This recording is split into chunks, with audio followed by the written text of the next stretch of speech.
धन्यवाद के साथ प्रभु यीशु मसीह की हुजूरी में हम सब एक बार फिर से आए हैं। आज सैटरडे की शाम एक बार फिर से हम लोग परमेश्वर की आराधना और स्तुति करने के लिए उपस्थित हैं। और इससे पहले कि हम आज की आराधना को शुरू करें, एक प्रार्थना करेंगे और प्रार्थना करने के बाद आज की आराधना को हम लोग शुरू करेंगे। धन्यवाद देते हैं पिता परमेश्वर, आपकी हर एक उपकारों के लिए, हर एक बरकतों के लिए धन्यवाद देते हैं पिता परमेश्वर। धन्यवाद देते हैं पिता परमेश्वर कि आपने हमें ये जीवन दिया है। बहुत से लोगों को ये अवसर नहीं मिला कि वो आपके सम्मुख उपस्थित होकर पिता परमेश्वर वो आपके नाम को लेने वाले हो सकें। पिता परमेश्वर, हम जानते हैं कि आप हमारी प्रार्थनाओं को सुनते हैं पिता परमेश्वर, और इस प्रार्थना भवन के माध्यम से पिता परमेश्वर जिन भी लोगों के लिए हम प्रार्थनाएं करते हैं, आप उनका उत्तर देते हैं पिता परमेश्वर। पिता परमेश्वर, आपका वचन बताता है कि हर एक बात का एक निश्चित समय है और हर एक निश्चित समय पे हर एक उस काम का वो किया जाना अपने समय पर निर्धारित है पिता परमेश्वर। समय से पहले कुछ नहीं होता पिता परमेश्वर। जब उस चीज का वक्त आ जाता है तो वो चीजें अपने आप हो जाती हैं। धन्यवाद देते हैं पिता परमेश्वर, हर एक बातों को आपके हाथों में सौंपते हैं पिता परमेश्वर। हमारे गीतों का गाया जाना, वचन का दिया जाना, हर एक बात पिता परमेश्वर आपको भाने योग्य हो पिता परमेश्वर। हम जो स्तुति और जो प्रशंसा करें पिता परमेश्वर, वो आपकी आत्मा की अगुवाई में होकर करने वाले हो सके। इस छोटी सी विनती को उद्धारकर्ता प्रभु यीशु मसीह के नाम से मांगते हैं, आमीन। ये समय होगा जब हम लोग गीत गाएंगे। 63 नंबर 63, आराधना हो आराधना, खुदावन यीशु की आराधना।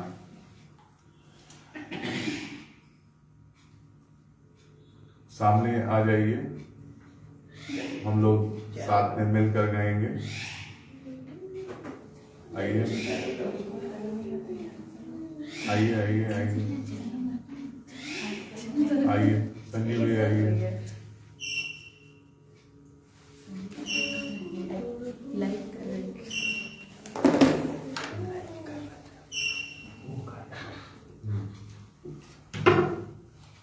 हेलो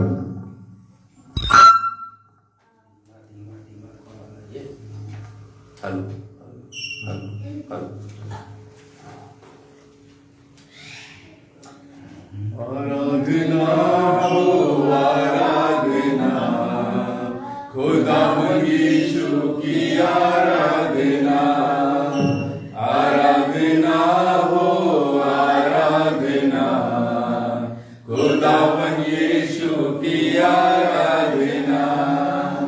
शांति दाता की आराधना, मुक्ति दाता की आराधना। शांति दाता की आराधना, मुक्ति दाता की आराधना। आराधना हो आराधना, खुदावन यीशु की आराधना। पवित्र दिल से आराधना, प्रेमी मन से आराधना। पवित्र दिल से आराधना, प्रेमी मन से आराधना।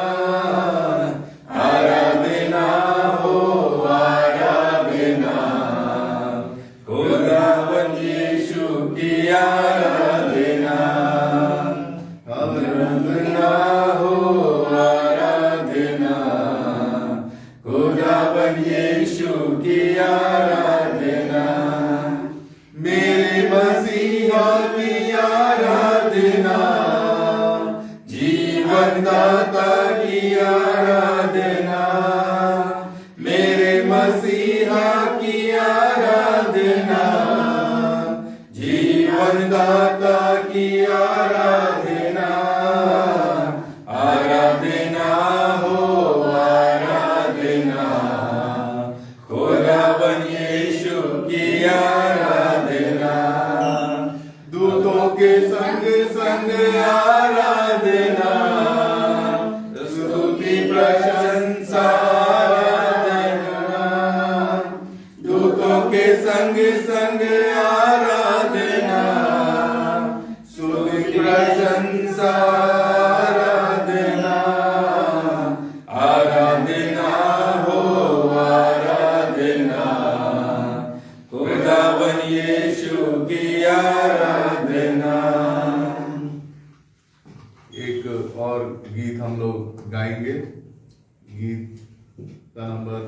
38 मेरे गीतों का विषय तू मेरी आराधना। गीत का नंबर 38। मेरे गीतों का विषय तू मेरी आराधना, मेरी महिमा मुझ में होवे ये मेरी है कामना। मेरे गीतों का विषय तुझको मैंने मेरे प्रभु जी जब से पाया है, तेरे अनोखे प्रेम के आगे चीज झुकाया है। तेरी महिमा गाने को जो साथ उठाया है, गीत मेरा जीवन में मेरे तब से आया है। जीवन का हर कदम मेरा तू ही मुझको थामना, तेरी महिमा मुझ में होवे ये मेरी है कामना। मेरे गीतों का विषय तेरा वचन जो राहों में मेरे गीत चलता है, मेरे जीवन का हर पहलू उसमें ढलता है। तेरा वचन जो राहों मुझको साहस मिलता है, वो तो कभी ना भटकेगा जो उन पर चलता है। तेरे वचन को थामे रहूं ये मेरी है साधना, तेरी महिमा मुझ में होवे ये मेरी है कामना। मेरे गीतों का विषय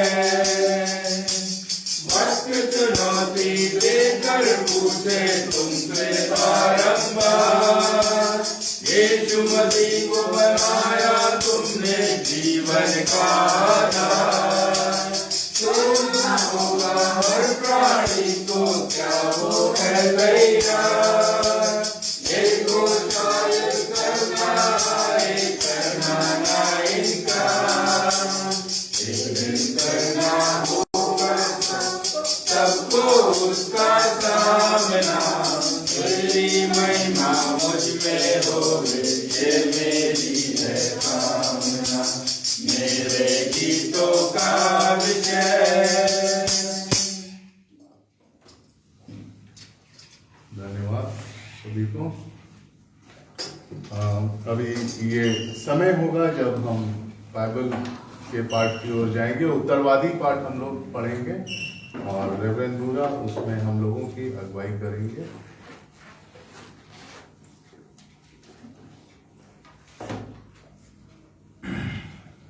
आज का उत्तरवादी पाठ भजन संहिता 119 65 से लेकर 80 तक। आज का उत्तरवादी पाठ भजन संहिता 119 65 पद से लेकर के 80 पद तक। हे यहोवा, तूने अपने वचन के अनुसार अपने दास के संग भलाई की है। मुझे भली विवेक शक्ति और ज्ञान दे, क्योंकि मैंने तेरी आज्ञाओं का विश्वास किया है। उससे पहले कि मैं दुखित हुआ, मैं भटकता था, परंतु अब मैं तेरे वचन को मानता हूँ। तू भला है और भला करता भी है, मुझे अपनी विधियां सिखा।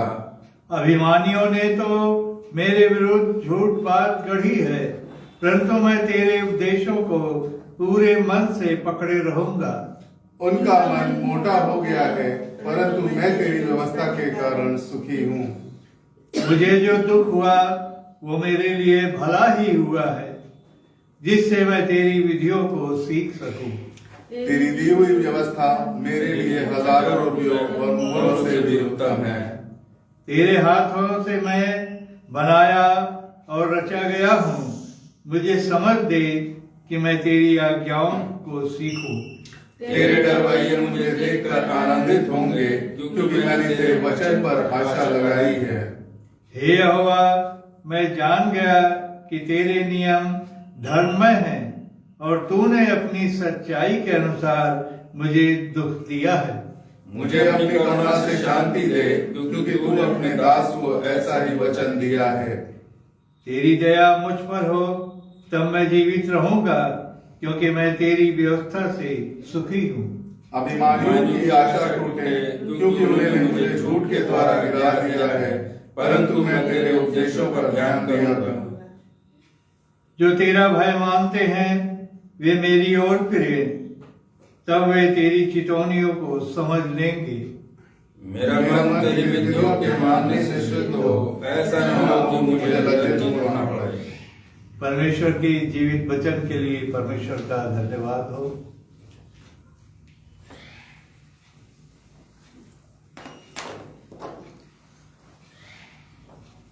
अभी ये समय है जब हम लोग प्रार्थना निवेदन जो इस प्रकार से हैं उनके लिए प्रार्थना करेंगे। जो कैंसर से पीड़ित हैं मिसेस अंजलि खालको, उनसे सवेरे बात हुई, थोड़ा हाँ। कंडीशन खराब है क्योंकि वो उनको कीमोथेरेपी जो होता है ड्रिप चढ़ी है, तो बहुत वीकनेस है और बहुत उनके लिए विशेष हम लोग प्रार्थना में करेंगे। मैंने ज्यादा ही ठीक। कमजोरी और सर डेजी मैथ्यूज, मिसेस शोभा रॉय, सर विमल सरकार, और उसके बाद हम लोग मिस्टर जुगनू लॉरेंस उनके लिए जो प्रार्थना कर रहे थे, तो उनको भी डॉक्टर ने बताया कि वो जो दाना उनके मुंह में जो है तो वो डायग्नोज हो गया कि वो कैंसर है। तो हम लोग उनके लिए भी प्रार्थना करेंगे कि परमेश्वर उन्हें इससे छुटकारा दे। और बुजुर्गावस्था में जो लोग हैं, Mrs Olga William, Mrs R Ghoshal, Mrs Susanna Yunus, Mrs Anand Lal, Mister Edward Nanu, Mrs Manorama Roshan, Mister Harrison Nanu, Mrs and Mister Elliot, संतान के लिए Mrs Shiri, Mrs and Mister Priyanka William Samuel, भाई संजीव के दोनों बेटों के लिए, एग्जाम्स भी हैं, उनके एग्जाम भी हैं उसके लिए भी, और भाई नित्यानंद की बेटी के विवाह के लिए, सभी पास्टर्स के लिए, मिस्टर जॉन खालको के लिए भी, और भाई मयूर जोसेफ के लिए, भाई रामानंद जी के लिए जिनको इविल स्पिरिट से परेशान है, पूनम महाराजगंज में जो जिनका डायलिसिस हो रहा था और अभी भी सिचुएशन बहुत क्रिटिकल है। सभी बच्चों के एग्ज़ाम चल रहे हैं और सभी बच्चों के एग्ज़ाम के लिए भी प्रार्थना करेंगे। और भाई विकी बेंजामिन जिनका कि ब्रेन हैमरेज हो गया था, बार बार उनकी कंडीशन खराब होती जा रही है, लेकिन परमेश्वर से प्रार्थना करेंगे कि उन्हें चंगाई दे। आइए हम लोग प्रार्थना करते हैं।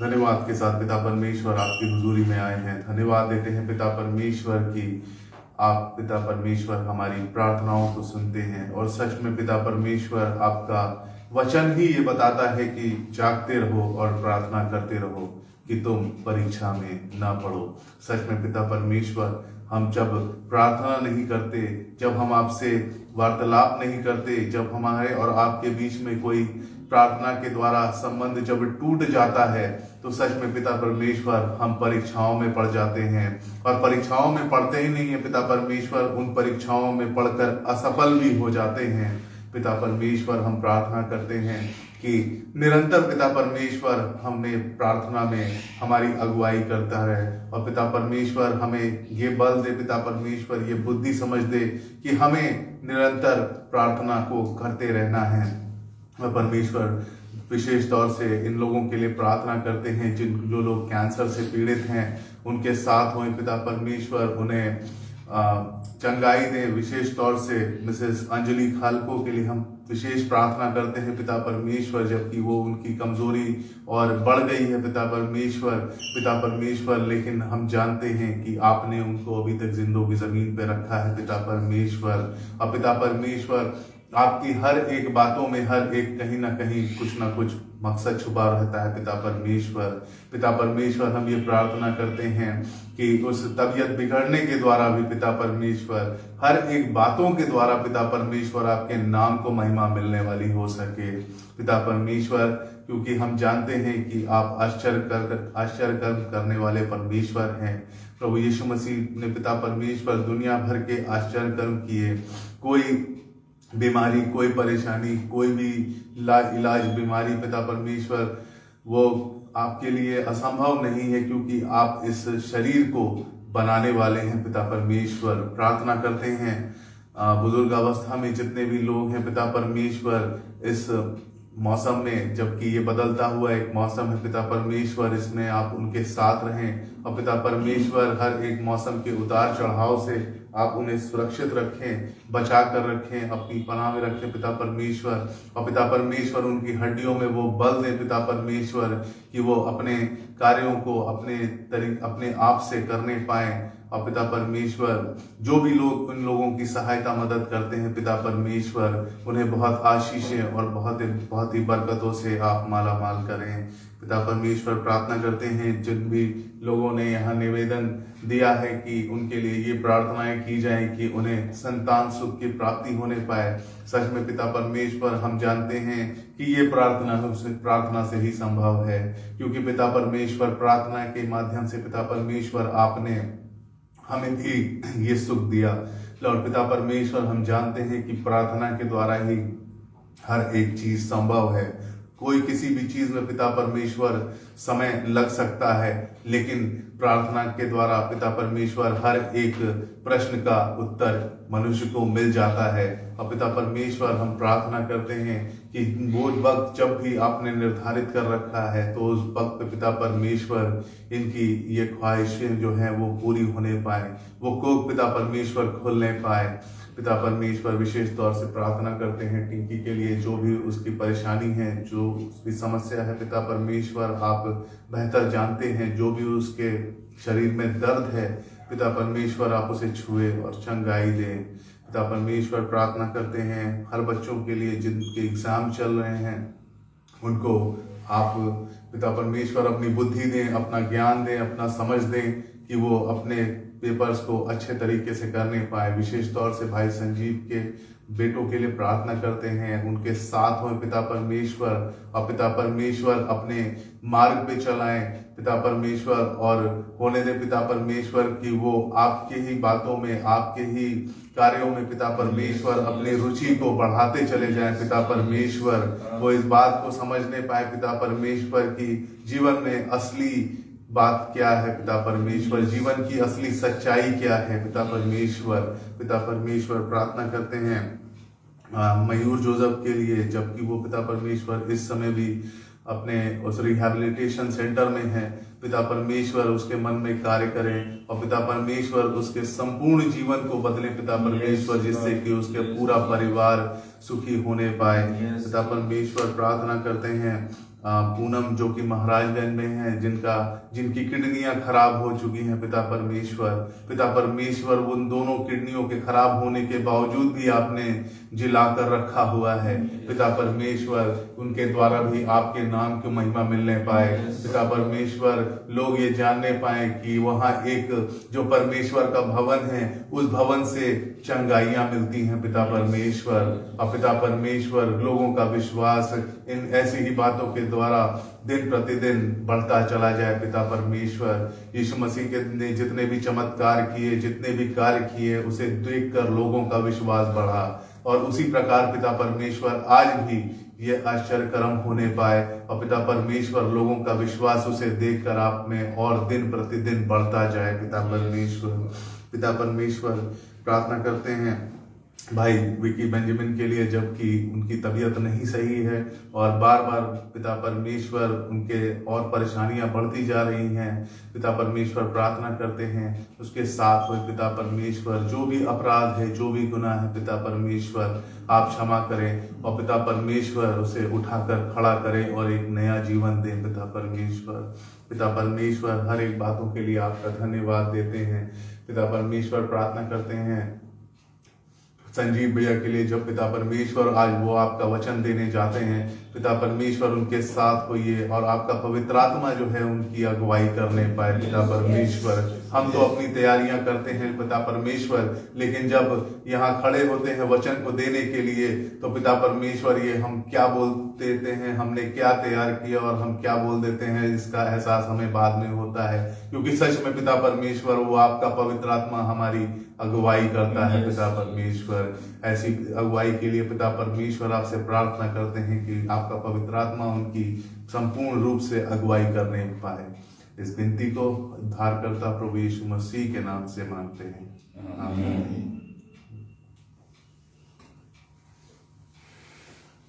अब ये समय होगा जब भाई संजीव को हम लोग बुलाएंगे कि वो परमेश्वर का वचन हम सबों के बीच देंगे। गीत गाते हुए, पवित्र आत्मा, पवित्र आत्मा, मुझे ले जा तू यीशु के चरणों में। पवित्र आत्मा,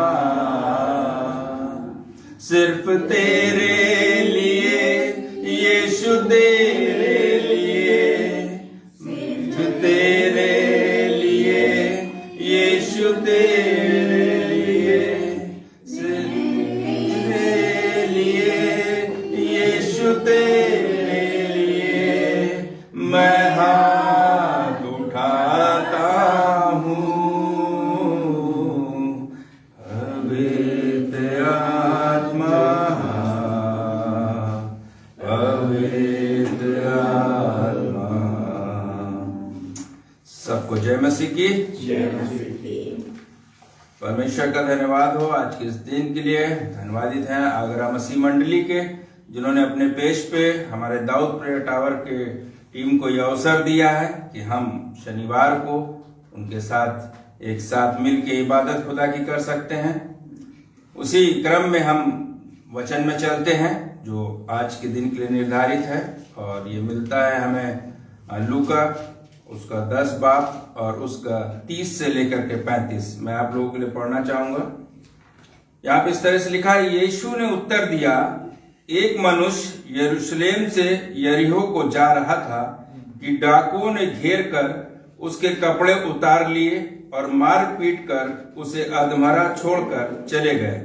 और ऐसा हुआ कि उसी मार्ग से एक याजक जा रहा था, परंतु उसे देख के कतरा कर चला गया। इसी रीति से एक लेवी उस जगह पर आया, वह भी उसे देखकर कतरा कर चला गया, परंतु एक सामरी यात्री वहां आ निकला और उसे देखकर तरस खाया।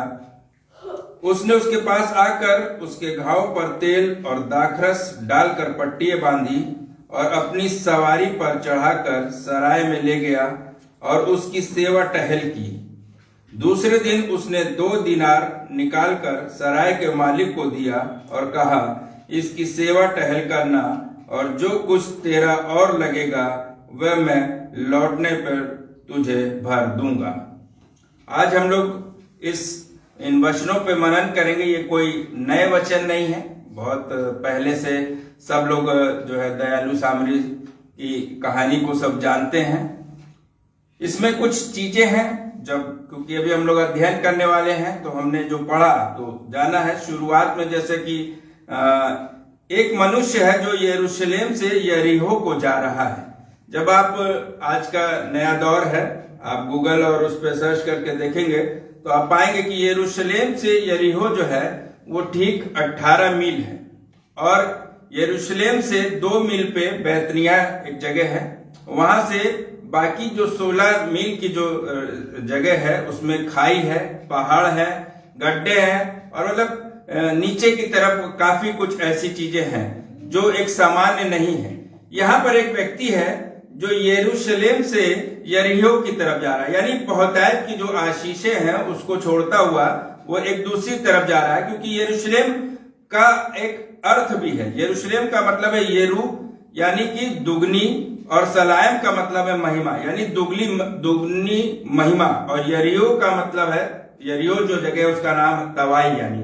यानी एक ऐसा व्यक्ति है जो दुगनी महिमा में से वो क्या कर रहा है, तबाही की तरफ जा रहा है। आज अगर हम लोग अपने नजदीक में, अपने समाज में देखेंगे कि कितना बड़ी बड़ी जगहों पे या बड़े बड़े लोग हैं, और जब हम लोग पाते हैं कि उनके बच्चे, उनके परिवार किस तरह से जो है गुनाह की तरफ या गलत चीजों की तरफ या और सी जो सांसारिक चीजों की तरफ आकर्षित होकर उस तरफ में उनको ज्यादा अच्छा लगता है, और वो जो है वो दुगनी महिमा को छोड़कर और गुनाह और पाप की तरफ अपने जीवनों को ले जाने में उनको ज्यादा अच्छा लगता है। वो इसलिए भी अच्छा लगता है क्योंकि कहीं ना कहीं उनके या उनके परिवारों में कोई भी मसीह के स्वभाव नहीं है, ना ही विश्वास कहीं है, ना उनके घरों में प्रार्थना है, ना उनके परिवार के लोग कभी चर्च जाते हैं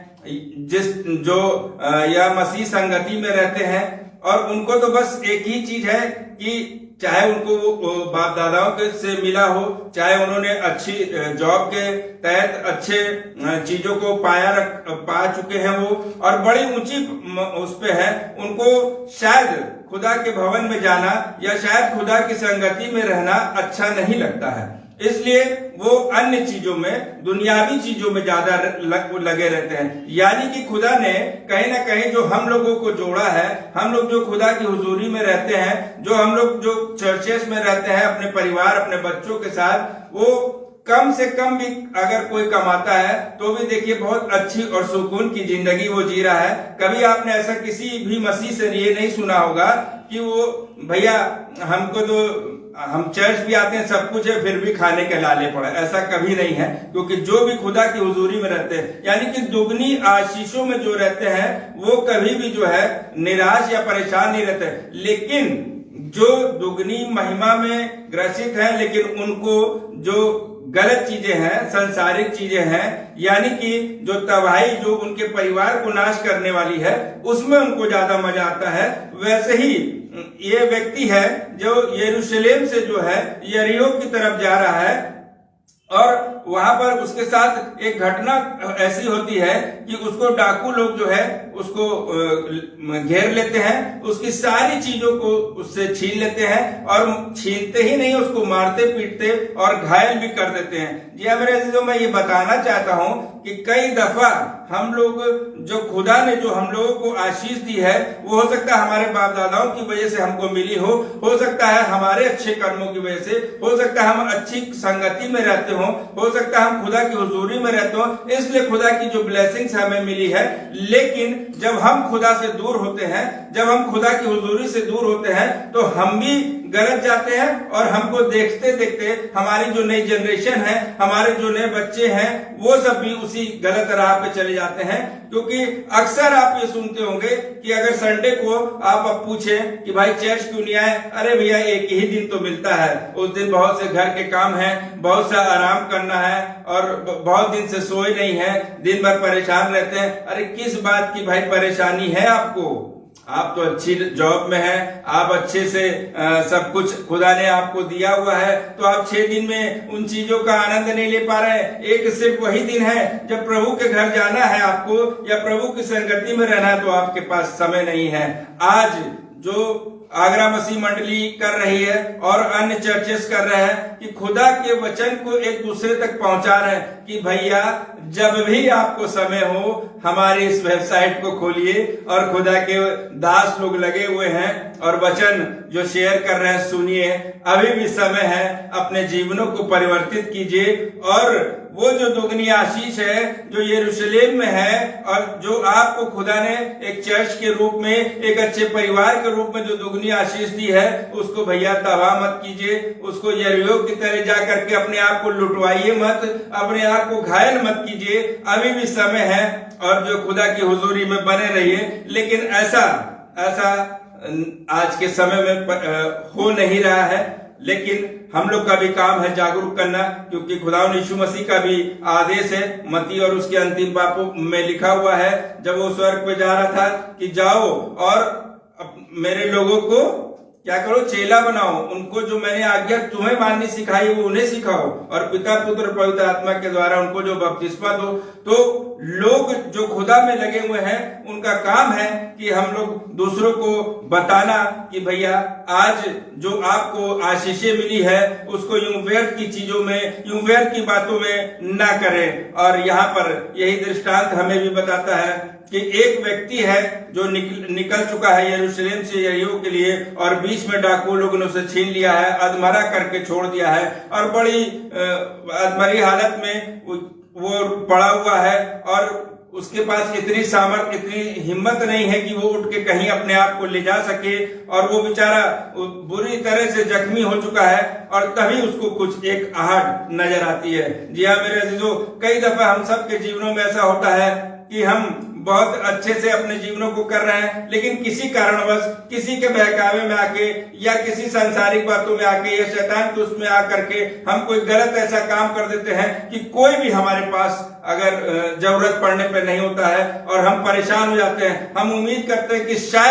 शायद कोई आएगा, कोई हमारी मदद करेगा। जैसा कि अभी बीते दिनों में आपने सब लोगों ने इस चीज को महसूस किया कोरोना काल में, और हमारे भी कुछ मिलने वालों की यहाँ इस तरह की घटना हुई कि एक परिवार था, उनके पिताजी जब तक इस दुनिया में थे अपने परिवार के साथ चर्च में आना, और क्योंकि बहुत बड़ी पोस्ट पे थे, बहुत बड़े प्रोफेसर थे वो, और चर्च में आके और उसके बाद ज्यादा किसी से मिलना जुलना नहीं, क्योंकि वो बहुत बड़े व्यक्ति थे, और अपना चले जाते थे परिवार के साथ। और इस कोरोना काल में जब उनकी मृत्यु हुई, उनका बेटा अकेले, और क्योंकि उनकी वाइफ को भी कोरोना हो गया था तो घर से निकलना उनको भी मना था, और बेटा एक ही था, और बड़े परेशान, जरा सा आहट होती थी। वो बेटा बता रहा था कि भैया जरा सा लगता था कि शायद कोई मदद के लिए आया, लेकिन मैं आपको बताना चाहूंगा एक भी व्यक्ति उनके मदद के लिए नहीं आया।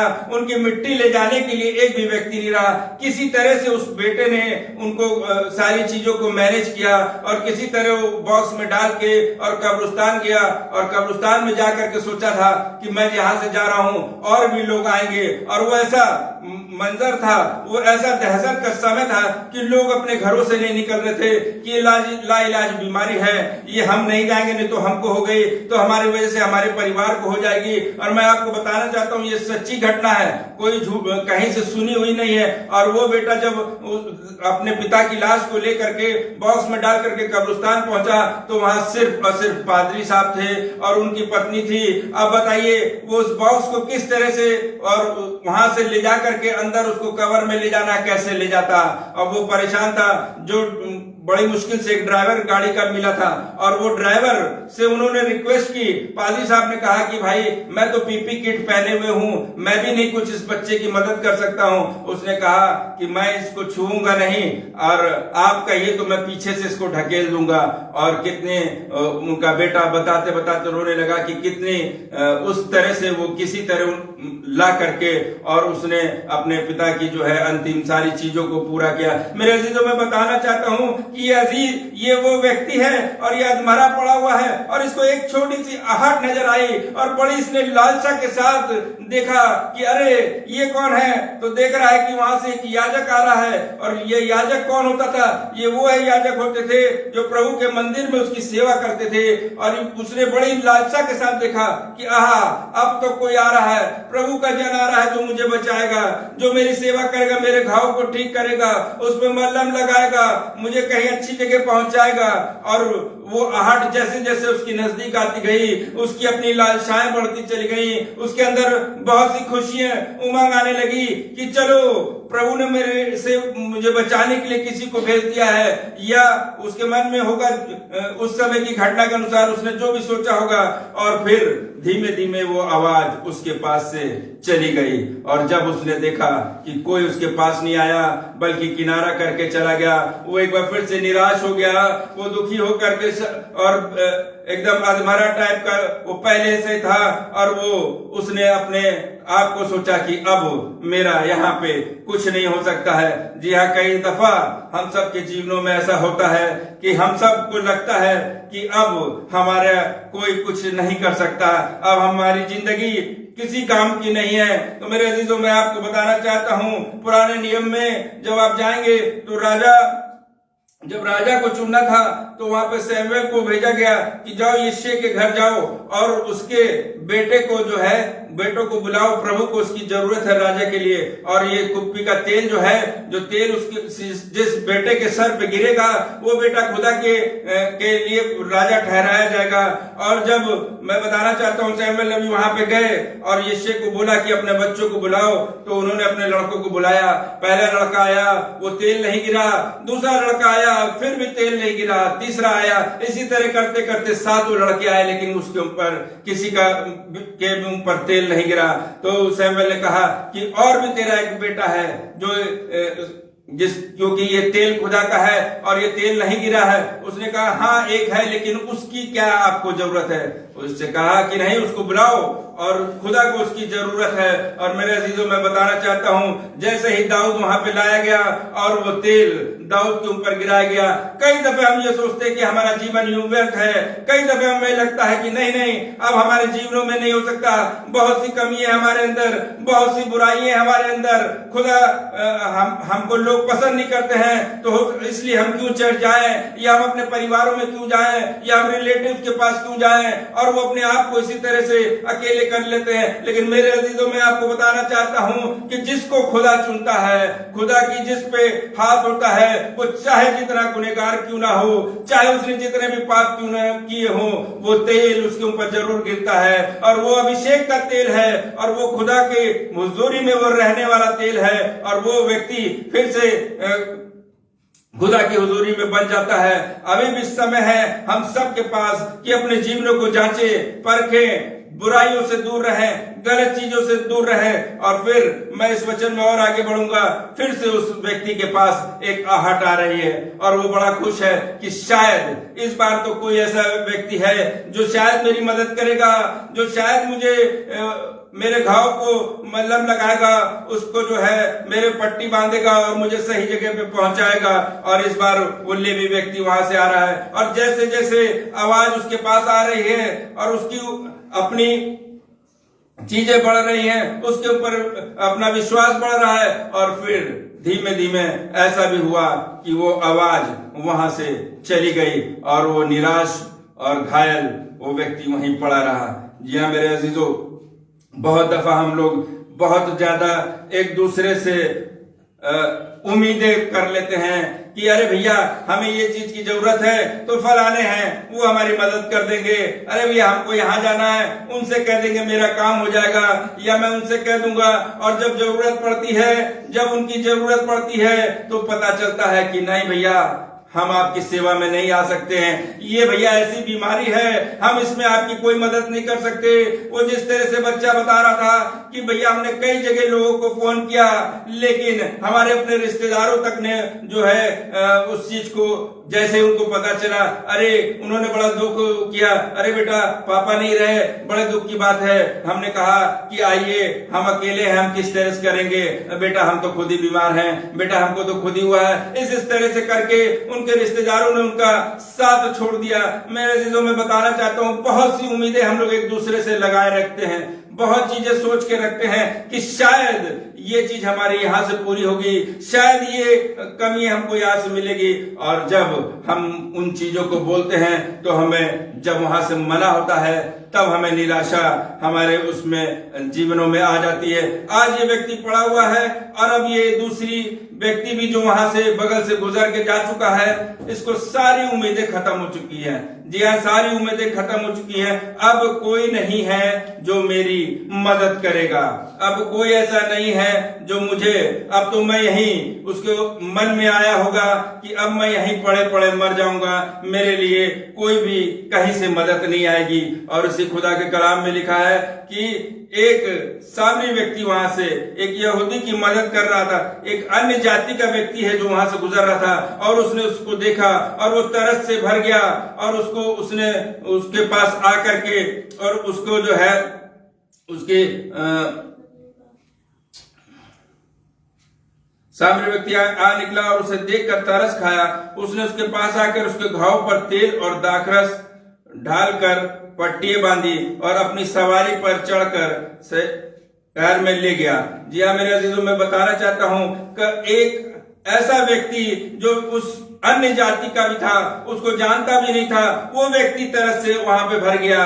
जी हाँ, मैं आपको बताना चाहता हूं कि कई दफा आप जिनसे उम्मीद रखे हुए हैं, आप जिनके पे ज्यादा से ज्यादा विश्वास किए हैं, वही आपको नहीं पूछते हैं, और कभी आप जिनसे कोई भी उम्मीद नहीं करते हैं, वो आपकी मदद के लिए खड़े हो जाते हैं, और वो आपके हरदम आपकी हर चीजों में आपका साथ देते हैं। यहाँ पर भी ये व्यक्ति जो ये सोच चुका है कि अब मैं नहीं बचूंगा, अब ये मेरा अंतिम दिन है, अब मैं अच्छा खासा यरूशलेम में था, अच्छा खासा धन संपत्ति हर चीजें मेरे पास थी, और कहा मैं यरीहो की तरफ चल पड़ा, कहा मैं तबाही की तरफ चल पड़ा। मेरा सारा चीज तो छीन चुका है, और छीना तो कोई बात नहीं, मुझे अधमरा छोड़ के चला गया।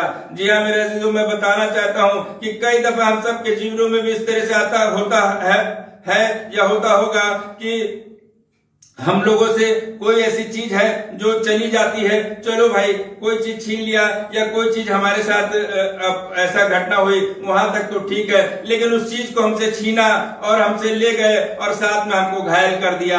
कई दफे आप लोग सुनते भी होंगे कि लोग रास्ते में रोक लिया और जो है आपसे सब सामान भी छीन लिया, और ऊपर से आपको किसी न किसी चीज से घायल करके भी चले गए। ठीक वही घटना है कि सारी चीजें उससे छीन चुके हैं और साथ ही उसको घायल भी वहां पे अधमरा छोड़ के चले गए हैं। और एक ऐसा व्यक्ति जो अनजान व्यक्ति है, जो उसको जानता नहीं है, और वो तो अपने काम के लिए जा रहा है, लेकिन वो तरस से भर गया है, लेकिन उसको लगता है कि नहीं, मुझे इस व्यक्ति की मदद करनी चाहिए। जी हाँ मेरे अजीजों, मैं बताना चाहता हूं कि जो आपने पुराने अहदनामे में पढ़ा होगा सैमसन के बारे में। सैमसन एक ऐसा व्यक्ति था जिसके को खुदा ने इतनी ताकत दी थी, और वो ताकत कहाँ थी? वो ताकत सिर्फ उसके बालों में थी, और उससे बहुत बार पूछा गया कि तेरी ताकत कहाँ है, लेकिन वो बताता नहीं था। एक समय ऐसा भी आया कि उसने बहकावे में आकर के और उसने बता दिया कि मेरे शरीर की सारी ताकत मेरे बालों में है, और उन लोगों ने क्या किया?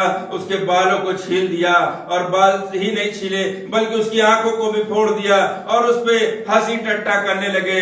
उसने तब खुदा से सामर्थ मांगी। और आपको मैं बताना चाहता हूं कि वहां एक बच्चा था, जो बच्चा सैमसन के हाथ पकड़ा और सैमसन को ले जाने के लिए गया, और फिर सैमसन ने जो जिस तरह से उन लोगों को वहां पर समाप्त किया।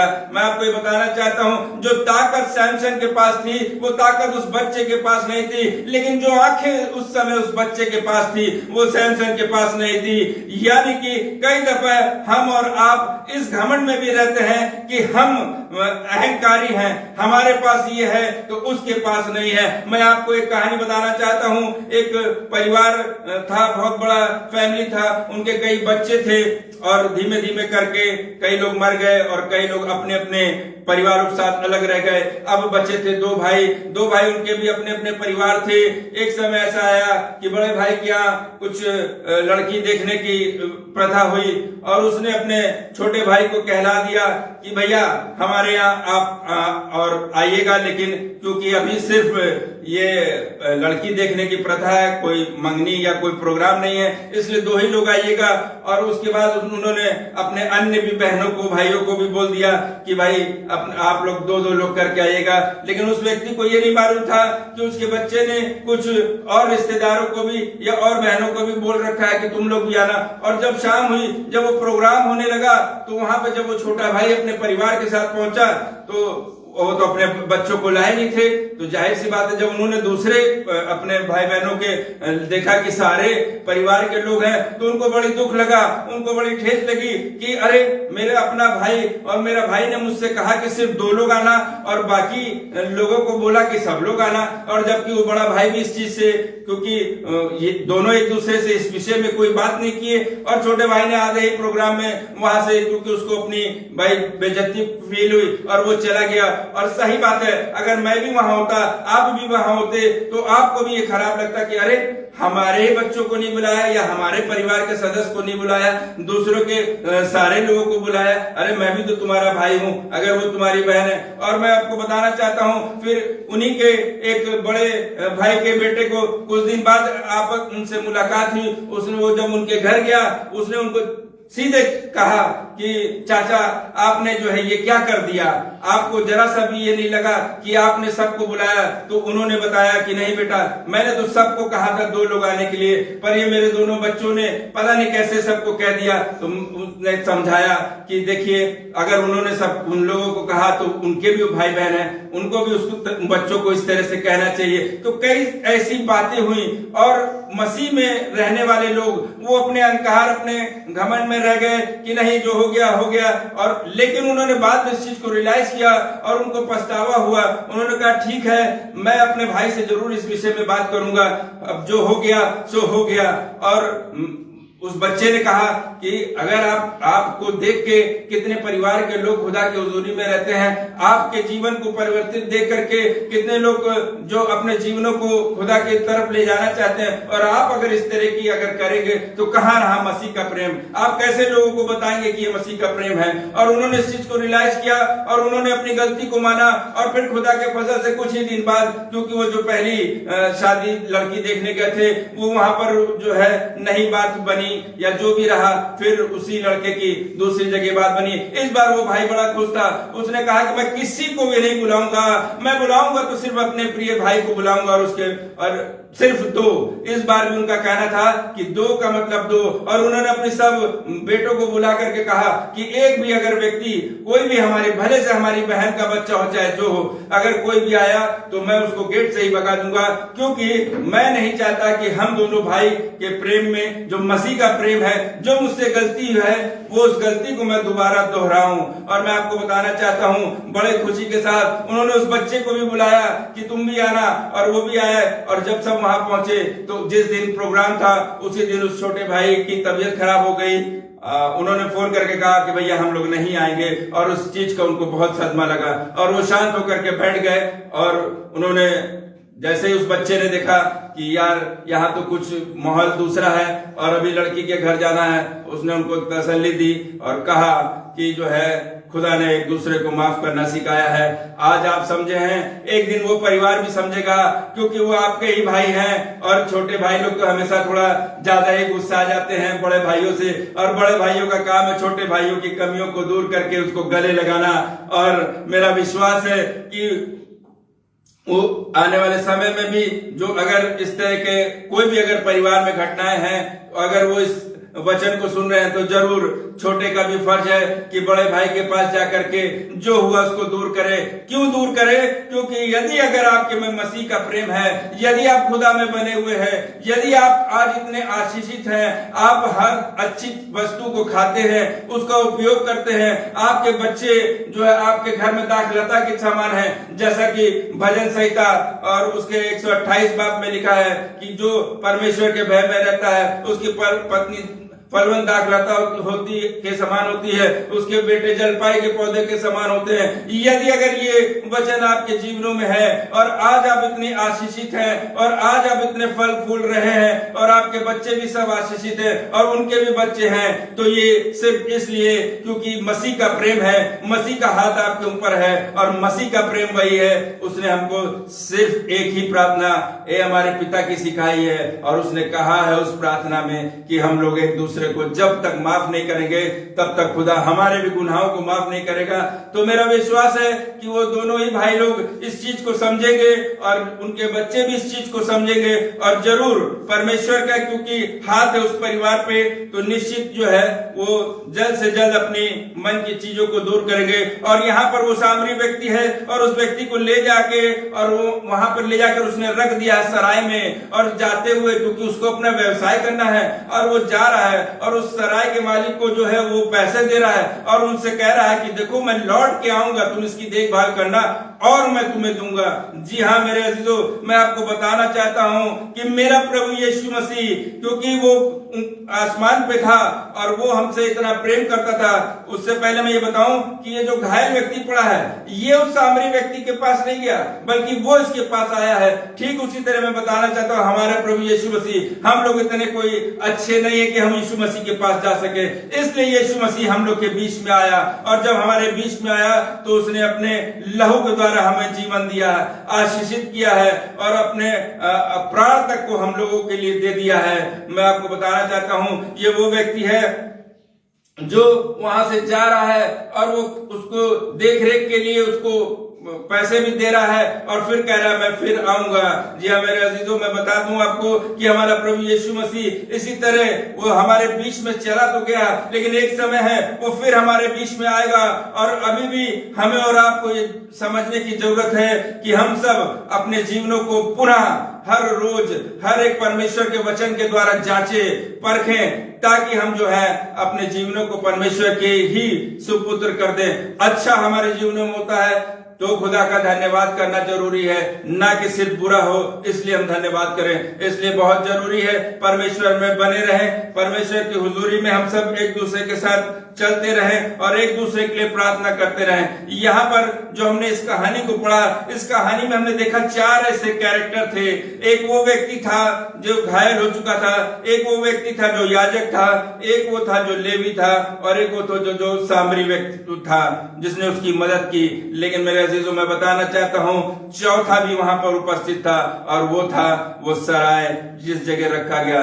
जी हाँ, वो सराय आज हमारे चर्चेस हैं, आज वो प्रार्थना भवन है, आज वो दुआ के घर हैं जो खुदा के लौटने पर जब खुदा आएगा वापस इस दुनिया में तो वो निश्चित अपने पासवानों से पूछेगा कि मैंने तुम्हें इनको दिया था, मैंने ये भेड़ें तुमको दी थी, मैंने ये कलीसिया तुमको दी थी, तुमने इनकी देखभाल किस तरह से की है। तो मेरे अजीजों, मैं बताना चाहता हूं कि वो जब आएगा और जब अपने लोगों के बारे में पूछेगा तो वहां पर आनंद ही आनंद होगा। और आज जो चर्चेस, जो दुआ के घर, जो हम लोग जैसे प्रार्थना भवन जो अपनी भेड़ों को लेके चल रहे हैं, हम अपने बारे में ही जानते हैं कि हम आपको बताएं कि हम लोग भले से मसीह में रहते थे, लेकिन जब से दाऊद प्रेयर टावर ने हम लोगों को आगे किया और हम लोग को बुलाया, हम लोग के बारे में समझा और हम लोग को जब ये प्रेरित करते हैं और हमारे सर और मैम जो ये कहते हैं कि बेटा हम लोग तो बुजुर्ग हो गए, हमने अपने मामा पापा से जो सीखा है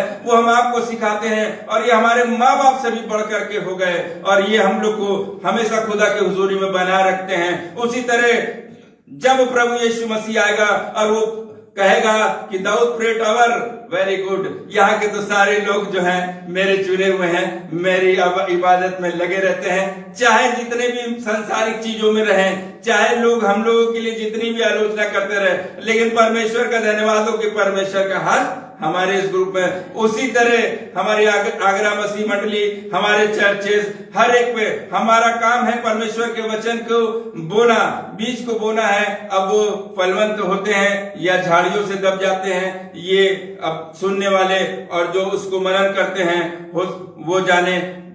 कई दफा ऐसा होता है परमेश्वर के वचन आप बोलना कुछ चाहे और आपके मुख से खुदा कुछ और निकलता है जिससे सामने वाले को चोट लग सकती है, लेकिन उसको एक बार ये सोचना जरूरी है कि ये खुदा के वचन है और इस पे हमको कहाँ हम पाए जाते हैं, अपने आप को जांचना बहुत जरूरी है। मैं ज्यादा समय नहीं लेते हुए अपने आप को यही पे शांत विराम देता हूं और ये जरूर आप सबसे कहना चाहूंगा इस ऑनलाइन के माध्यम से, आप जहां भी हैं खुदा की हुजूरी में बने रहें, दोहरी आशीषों को हकदार खुद भी बने और आने वाली जनरेशन को भी उसी तरह बना रखें। मन की कड़वाहट को दूर करें और खुदा की उस प्रार्थना को, हमारे पिता की प्रार्थना को सिर्फ यूं ही पढ़ के मत छोड़ दें, बल्कि उस पे सोचे, मनन करें और अपने परिवार के साथ प्रभु में बने रहें। Thank you.